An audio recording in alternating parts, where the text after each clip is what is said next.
there is no parliament that can work without research and without evaluation.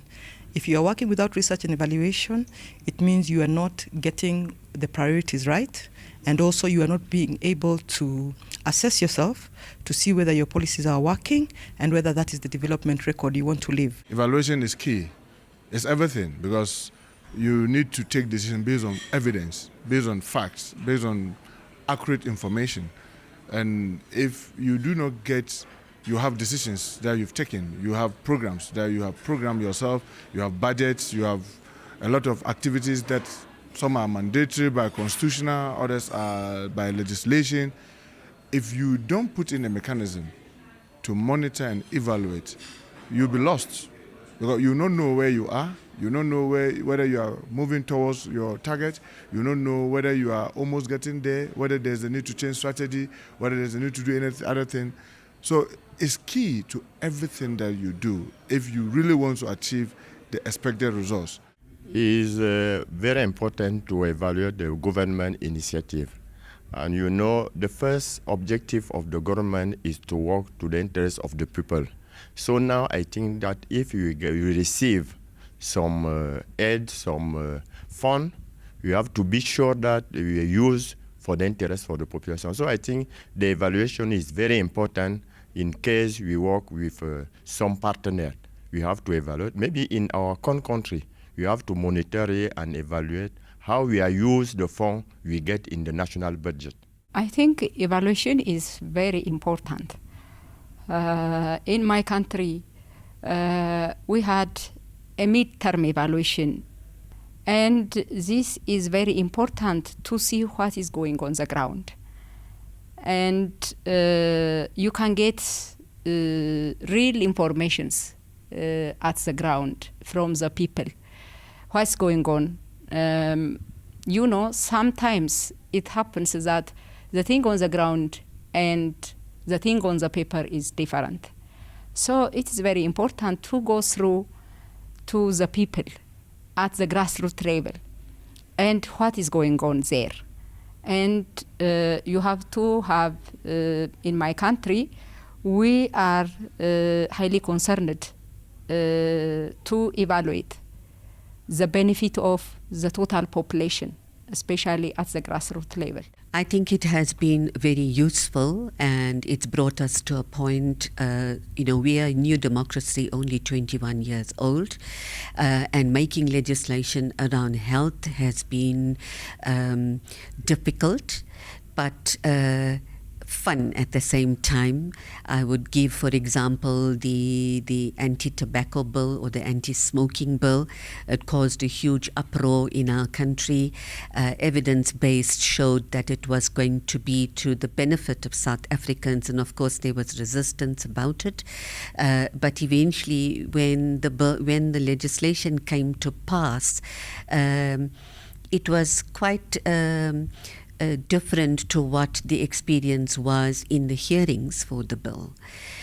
We are now at a point in our country where we are considering the national health system, and there's also a lot of opposition to it simply because I think the private sector is feeling rather threatened about it.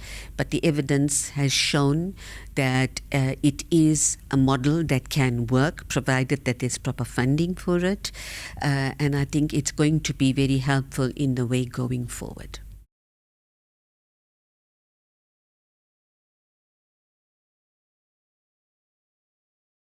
Unfortunately, most assemblies, especially if I'm to speak for Africa, because I sit here at the Pan-African Parliament, we have a shortage of researchers. And most of the time, you will find that parliaments partner with bodies, whether they are foreign agents or whether they are local, to help them do their evaluation. So we don't have enough resources in terms of researchers, and that is always the negative side of planning in terms of policy making. During the budget making process, allocate money to the parliaments to deal with the issue of researchers and evaluators, because right now we don't have enough of them. I believe that first we have to have professionals who can do this evaluation properly without any bias. outside the interest of the people themselves. So that is one thing. Professionals, you have to train professionals. You have to have efficient and sufficient professionals for evaluation. So through this scientific process, you can see how the policies are proper for the people and what adjustments can be needed. And even you can bring another type, another policy, another strategy if it is not working. I think given that the rate of illiteracy is quite high, and we talk in South Africa of what is called a people's parliament, that we need the people to be actually involved in the decision making because it's going to affect them directly.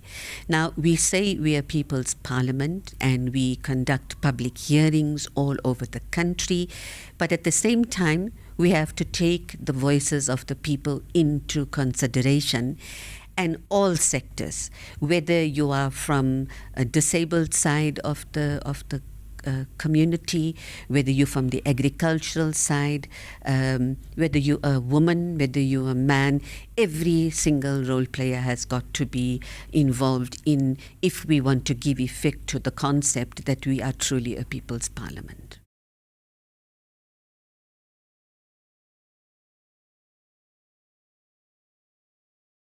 The first thing is to devolve this process. Let the process be handled not only at the national level, but let it go down to, for example, in Kenya, the county level, and eventually to the village level or to the sub-locations. Because that is where the implementation of any program is done. If, for example, you are planning to build dams, eventually you'll go to the area where the dam is being built, and you'd want to know how it has impacted on the lives of the people. So definitely, those are the people.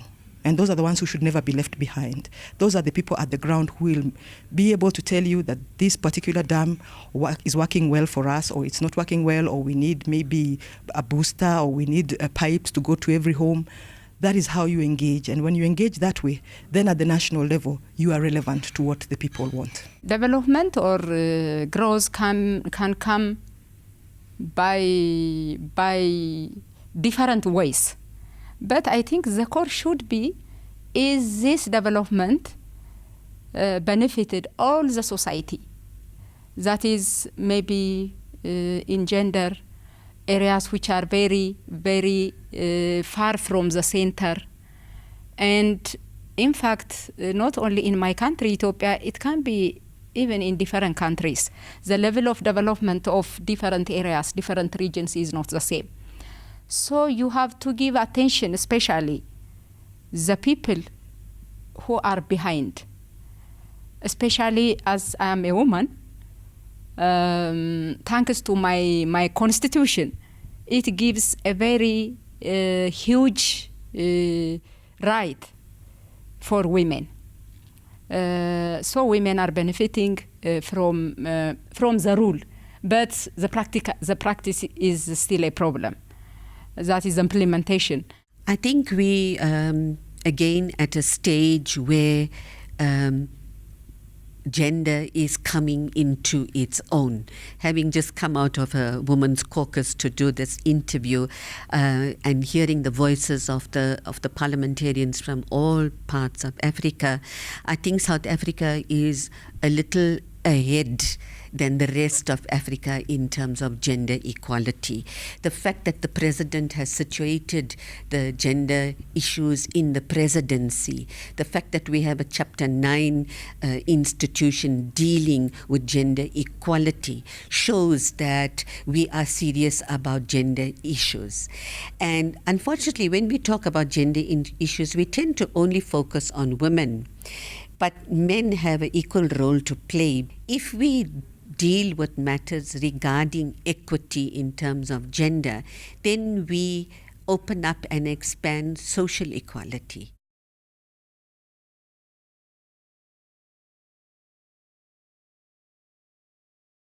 I think social programs I think programs that deal with the day-to-day living of the ordinary citizen.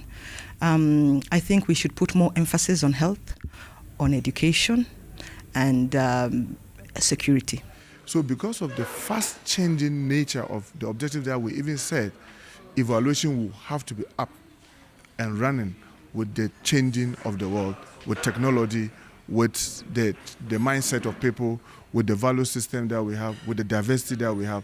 Evaluation will have to run to be able to remain relevant in our day-to-day. The role of Pan-African Parliament is to promote the good governance in Africa. So I think that we are trying to monitor each the country. We have to the role of oversight in each country. But we need to work very powerful. We need some support for our partner so we can work. We can be free to make a good evaluation, because making good evaluation is important for our credibility, for the importance we give for the project, for the importance we give for the interests of the population.